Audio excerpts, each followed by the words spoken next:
আসসালামু আলাইকুম সবাইকে। ডেমো ফর মেডিকেল স্টুডেন্টের পক্ষ থেকে, মেডিকেল স্টুডেন্ট অ্যান্ড ডক্টরের পক্ষ থেকে আপনাদের সবাইকে স্বাগত। সাথে আছি মোহাম্মদ সাফওয়াত হক ইমন। আজকে আপনাদের যে টপিকটি নিয়ে আলোচনা করব সেটি হচ্ছে radicular histopathology, differential diagnosis and treatment plan. চলুন তাহলে শুরু করা যাক। প্রথমে যদি আমরা হিস্টোপ্যাথোলজি নিয়ে আলোচনা করি তাহলে আমরা যে বইয়ের লাইন আছে লাইনের দিকে তাকালে দেখতে পাই this the smallest and earliest cyst are no more than a peripheral granuloma containing a few strands of proliferating epithelium। অর্থাৎ বলতেছে আমার যে সিস্টার আর্লি যে ফেজ থাকে ওই ফেজে হচ্ছে এটা একটা পেরিফেরাল গ্রানুলোমা আকারে বড় হওয়া শুরু করে। পরবর্তীতে well organised thick cyst wall with epithelial lining and this dense inflammatory infiltrate develops. অর্থাৎ পরবর্তীতে কি ওই পেরিফেরাল গ্রানুলোমাটা epithelium lining with inflammatory infiltrate সহ একটা সিস্টের ওয়াল ফর্মেশন করে। আমরা যদি ফিগারের দিকে তাকাই তাহলে দেখা যাচ্ছে আমাদের 10.4 যে ফিগার ওখানে হচ্ছে the earliest stage of formation of radicular সিস্টে আমরা একটা পেরিফেরাল গ্রানুলোমা দেখতে পাচ্ছি। পেরিফেরাল গ্রানুলোমা, হ্যাঁ, এই পেরিফেরাল গ্রানুলোমার মধ্যে হচ্ছে কন্টেনিং পলিফাইটিং স্ট্রিনস অফ অরুণোজেনিক এপিথেলিয়াম। অর্থাৎ এখানে হচ্ছে অরুণোজেনিক এপিথেলিয়ামের যে হচ্ছে পলিফারেশন ওটা দেখা যাচ্ছে। এবং in places the epithelium has broken down centrally to form small epithelium field spaces. অর্থাৎ এখানে কিছু এপিথেলিয়াম ফিল্ড লাইন্ড স্পেসেস আস্তে আস্তে ক্রিয়েট হচ্ছে। তাহলে এটা একটা হচ্ছে পেরিফেরাল গ্রানুলোমা।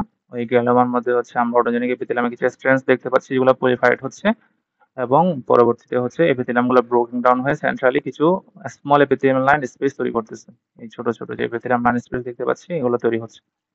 এরপর 10.5 এ যদি আমরা একটু দেখাই একটা ডেভেলপিং রেডিকুলার সিস্ট, তাহলে এক্ষেত্রে আমরা একটা এপিথেলিয়াম লাইনিং দেখতে পাচ্ছি has formed in the large peripheral granuloma. তাহলে আমাদের যে পেরিফেরাল গ্রানুলোমা রয়েছে এটার মধ্যে আমরা একটা এপিথেলিয়াম লাইনিং আমরা দেখতে পাচ্ছি। There is a thick fibrous capsule infiltrated by chronic inflammatory cells. The alveolar bone has been resolved and remodeled to accommodate the slowly expanding swelling। তাহলে এখানে বলা হচ্ছে যে পেরিফেরাল গ্রানুলোমা আছে ওই গ্রানুলোমার মধ্যে একটা এপিথেলিয়াল লাইনিং ফর্মেশন হবে এবং একটা thick fibrous ক্যাপসুল পাওয়া যাবে যেটা হচ্ছে আমার ক্রনিক ইনফ্ল্যামেটরি সেলের ইনফিল্ট্রেশনের মাধ্যমে হয়ে থাকে। এবং অ্যালভিওলার যে বোনটা রয়েছে এটা আস্তে আস্তে রিজর্পশন হওয়া শুরু করে এবং কি করে পরবর্তীতে স্লোলি এক্সপানশন হয়।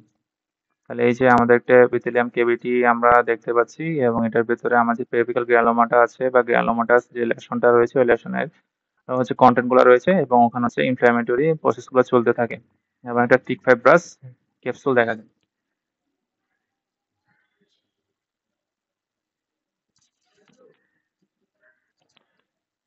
এরপরে বলছে the fibrous wall consist of collagenous connective tissue with variable inflammation. অর্থাৎ আমাদের ফাইব্রাস ওয়াল ফর্মেশন হয়েছে আমরা চিত্রে দেখেছি ওখানে কিছু কোলাজেনাস কানেকটিভ টিস্যু দেখা যায় এবং ইনফ্ল্যামেটরি সেলের মধ্যে আমার প্রিডমিনেন্ট থাকে হচ্ছে প্লাজমা সেল আর ম্যাক্রোফেজ।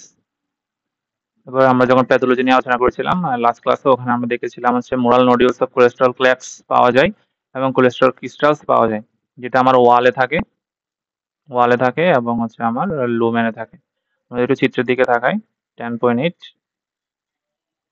তাহলে দেখা যাচ্ছে cholesterol crystals form A cyst spreading indicating the presence of inflammation. তাহলে একটা রেডিকুলার শেপের আমরা কি পাচ্ছি কোলেস্টেরল ক্রিস্টালস পাচ্ছি। এরকম অনেক কোলেস্টেরল ক্রিস্টালস আমরা দেখতে পাবো যখন আমরা হচ্ছে মাইক্রোস্কোপ এক্সামিনেশন করব। এখানে একটি কোলেস্টেরল ক্রিস্টালকে হচ্ছে রিপ্রেজেন্টেশন হিসেবে দেখানো হয়েছে। এবারে বলতেছে the peripherally osteoclast resorb the inner aspect of the bony cavity to allow expansion. অর্থাৎ এক্ষেত্রে অস্টিওক্লাস্টিক যে অ্যাক্টিভিটি আছে এটা আস্তে আস্তে শুরু হয় এবং আমার যে বোনি ক্যাভিটিটা আছে এটাকে ইনার অ্যাসপেক্ট হচ্ছে আস্তে আস্তে রিজর্ভশন করা শুরু করে এবং এক্সপানশন হওয়া শুরু করে সিস্টের পুরো সিস্টের কন্টেন্টটা। তো আমরা যা জানলাম লুমেনের হচ্ছে কিছু নন কার্ডিনাইজিং এপিথেলিয়ামের লাইনিং দেখা যায় এবং এক্ষেত্রে সিস্টটা হচ্ছে আরো বেশি হাইপারপ্লাস্টিক এপিথেলিয়াম কন্টেন্ট করে যেটা পরবর্তীতে আমার নেট লাইক অ্যাপারেন্স দেখা যায়, নেট লাইক। আমরা যদি একটু চিত্রের দিকে তাকাই 10.9, তাহলে আমরা দেখতে পাচ্ছি আমাদের যে রেডিকুলার সিস্ট ওখানে হচ্ছে কিছু আর্কেডিং প্যাটার্ন দেখা যাচ্ছে, এগুলোকে বলা হয় আর্কেডিং প্যাটার্ন ইনফ্ল্যামেটরি সেলের অর্থাৎ প্লাজমা সেল এবং হচ্ছে ম্যাক্রোফেজের এবং বিনিথ ইটস সারফেস। অর্থাৎ বলতেছে হচ্ছে the epithelium lining often assumes this arcading pattern. আচ্ছা, এপিথেলিয়াম লাইনিং এর মধ্যে আমার এই ধরনের আর্কেডিং প্যাটার্ন গুলো দেখা যায় ইনফ্ল্যামেটরি সেলের। এবারে বলতেছে hyaline bodies may be seen in the epithelium, confirming that it is odontogenic in origin. খুবই ইম্পর্টেন্ট একটা কথা, অর্থাৎ আমার সিস্ট odontogenic কিনা এটা হচ্ছে আমার কনফার্ম হচ্ছে হায়ালিন বডিস দিয়ে, হায়ালিন বডিস। তো আমরা যদি একটু চিত্র দিকে তাকাই 10.11 ফিগারে, তাহলে আমরা দেখতে পাচ্ছি this translucent or pink staining lamellar bodies are secreted by the cyst lining epithelium and indicate the odontogenic origin of a cyst. তাহলে এই যে আমাদের পিঙ্ক স্টেনিং গুলো আমরা দেখতে পাচ্ছি, লিনিয়ার শেপ বলেন বা বিভিন্ন ধরনের কার্ভেচারের মতো, এই যে ছোট ছোট এগুলো হচ্ছে আমার পিঙ্ক স্টেনিং আর ট্রান্সলুসেন্ট, এগুলো হায়ালিন বডিস। এবং আরেকটি নাম আছে, নামটা আমরা মনে রাখার চেষ্টা করবো, রাস্টন বডিস। তাহলে হায়ালিন বডিস বা রাস্টন বডিস সেম কথা, পরীক্ষায় যদি হায়ালিন বডিস না এসে যদি রাস্টন বডিস বডিস আসে এমসিকিউ তে বা ভাইভাতে যদি আমরা জানতে চাই তাহলে আমরা বলার চেষ্টা করব। এগুলো আমার কনফার্ম করে যে সিস্টটা অন্ডোজেনিক ইন অরিজিন। এবার আমরা 10.7 যে চিত্রটি রয়েছে ওটা দিকে তাকাই, তাহলে দেখা যাচ্ছে আমার কিছু ক্লেফট দেখা যাচ্ছে। ক্লেফট মানে হচ্ছে গর্ত, এই যেগুলো হচ্ছে cholesterol containing with different types of clefts. তাহলে বলতেছে হচ্ছে cholesterol has been dissolved out during the preparation of the section leaving clefts. অর্থাৎ আমরা যখন একটি স্মিয়ার প্রিপারেশন করেছি, পরবর্তীতে মাইক্রোস্কোপ এক্সামিনেশনে দেখা যাচ্ছে ওখানে আমার কোলেস্টেরল গুলো ডিসলভ হয়ে বিভিন্ন ধরনের ক্লেফটস ফর্মেশন করেছে। এবার আমরা রেডিকুলার সিস্টের ডিফারেনশিয়াল ডায়াগনোসিস সম্পর্কে জানবো। Differential diagnosis of radicular cyst আমরা দেখতে পাচ্ছি, রেডিকুলার সিস্ট যেহেতু আমাদের যে roots of A that tooth রয়েছে ওর সাথে অ্যাসোসিয়েটেড, তাহলে এর উপর ভিত্তি করে আমাদের যে অন্যান্য প্যাথোলজিক যে লেশন গুলো রয়েছে, সাধারণত আমাদের রুটের একটা টুথের রুটকে ইনভলভ করতে পারে। এক্ষেত্রে আমরা প্রথমে বলবো পেরিপিক্যাল গ্রানোমা, তাছাড়াও থাকতে পারে পেরিপিক্যাল অ্যাবসেস, থাকতে পারে ডেন্টিজারাস সিস্ট, যেটি সাধারণত আমার একটা crown of an erupted or developing টুথের সাথে অ্যাসোসিয়েশন করে, যদিও পরবর্তীতে আমার সিস্টটা হচ্ছে অনেক সময় মিসম্যাচ হয়ে যায় আমার ওরা রেডিকুলার সিস্টের সাথে। এছাড়া বলতে পারি আমার অরন্ডোজেনিক কেরাটোসিস্ট, এটা একটা well defined radiology and sometimes multifocal in radiological evaluation আমরা পাই। এবং হিস্টোপ্যাথোলজিতে আমরা দেখতে পাই হচ্ছে keratinised epithelium with some basal layer দেখা যায়। পরবর্তীতে আমরা যখন সিস্ট নিয়ে বিস্তারিত আলোচনা করব তখন হচ্ছে আমরা জানতে পারবো। এরপরে আমাদের ল্যাটারাল পেরিওডন্টাল সিস্ট, যেটা হচ্ছে আমাদের পেরিওডন্টাল যে স্পেস আছে ওই স্পেসে হয়ে থাকে।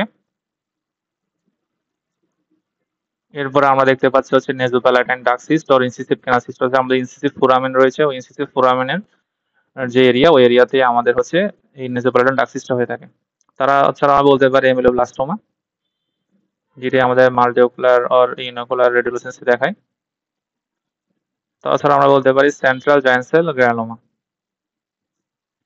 এই সেন্ট্রাল জায়ান্ট সেল গ্রানোমাটা হচ্ছে আমরা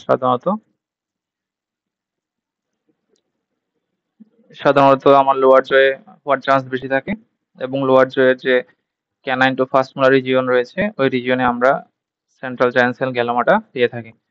পরবর্তীতে আমরা প্রত্যেকটি সিস্ট নিয়ে যখন বিস্তারিত আলোচনা করব তখন আরো বিশদভাবে আমরা জানার চেষ্টা করব। এবার আমরা চলে আসি আমাদের ট্রিটমেন্ট প্ল্যানটা। ট্রিটমেন্ট প্ল্যানে আমরা দেখতে পাচ্ছি the radicular cyst are almost always treated by enucleation and primary closure. তাহলে বলতেছে হচ্ছে আমরা যদি ইউজুয়ালি একটা ট্রিটমেন্ট প্ল্যান বলতে চাই, এটা হচ্ছে ইনোক্লিয়েশন অ্যান্ড প্রাইমারি ক্লোজার, এবং the associated non-vital teeth is usually extracted because radicular cysts tend to develop। তাহলে আমরা যে নন ভাইটাল টুথ রয়েছে ওটা আমরা এক্সট্রাকশন করে ফেলি, because radicular cysts tend to develop in irregular dental attenders and the tooth is often unrestorable। অর্থাৎ বলা হচ্ছে আমরা যেহেতু নন ভাইটাল টুথ থেকে হচ্ছে আলটিমেটলি সিস্ট ইনিশিয়েশন করতেছে, এই জন্য আমরা টুথটাকে রেখে দিই না, ফেলে দিই।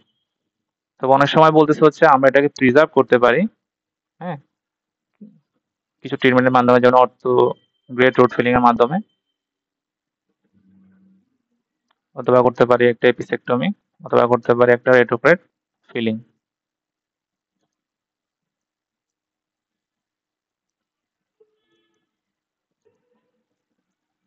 আমরা যদি একটু তাকাই তাহলে দেখা যাচ্ছে it is clear that what appeared to be cyst as large as approximately 20 millimeter in diameter can often resolve after endodontic treatment. It is therefore worth trying conservative treatment for a small suspected radicular cyst, provided the patient accepts the risk of failure or will wait to assess the response. অর্থাৎ বলা হচ্ছে যদি আমার একটা সিস্টের diameter 20 millimetre হয় তাহলে এক্ষেত্রে আমরা যদি এন্ডোডন্টিক ট্রিটমেন্ট আর রুট ক্যানাল ট্রিটমেন্ট করি তাহলে ওটা রিজলভ হওয়ার চান্স থাকে। তাই এক্ষেত্রে আমরা হচ্ছে ওই টুথ যদি নন ভাইটাল হয় প্লাস টুথের যে স্ট্রাকচার আছে কাউন্ট টিস্যু যদি ভালো থাকে তাহলে আমরা ওখানে এন্ডোডন্টিক ট্রিটমেন্ট করার মাধ্যমে আমরা সিস্টের যে ইনিশিয়েশন বা গ্রোথটা রয়েছে ওই সিস্টের গ্রোথটাকে আমরা থামাতে পারি।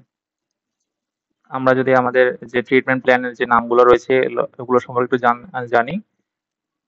জানতে চাই তাহলে দেখা যাচ্ছে অর্থো গ্রেট রুট ফিলিং বোঝাচ্ছে the standard root canal treatment involves cleaning, shaping and filling the root canals from the crown of the root। অর্থাৎ বলতেছে হচ্ছে আমরা যে সাধারণভাবে যে রুট ফিলিংটা বা রুট ক্যানাল ট্রিটমেন্টটা করি স্ট্যান্ডার্ড সেটাই হচ্ছে অর্থোগ্রেড রুট ফিলিং। এরপরে যে রেট্রোগ্রেড ফিলিং রয়েছে সেটি বলতেছে sealing the root end of a tooth through a surgical approach. অর্থাৎ সার্জিক্যাল কোনো ধরনের অ্যাপ্রোচের মাধ্যমে আমরা যদি সিল করে দিই রুটের এন্ডটাকে তখন সেটাকে বলা হচ্ছে রেট্রোগ্রেড ফিলিং, যেটা আমরা করতে পারি এপিসেক্টমির মাধ্যমে। যেটার পারপাস হচ্ছে seal the root end when a conventional orthograde filling is not sufficient or feasible। অর্থাৎ যখন আমরা orthograde filling এর মাধ্যমে হচ্ছে একটা ভালো আউটকাম পাবো না তখন আমরা রেট্রোগ্রেড ফিলিং এর দিকে যাব। এরপর আমরা দেখতে পাচ্ছি এপিসেক্টমি। অর্থাৎ এখানে বলা হচ্ছে tip of the tooth root is removed along with surrounding infected tissue. অর্থাৎ টিপ অফ দ্য টুথ যে রুট রয়েছে মানে রুটের যে টিপ অর্থাৎ এপিক্যাল যে সেকশনটা রয়েছে ওই সেকশনটাকে আমরা হচ্ছে সারাউন্ডিং ইনফেক্টেড টিস্যু সহ কি করে ফেলবো সেক্টমি করে ফেলবো।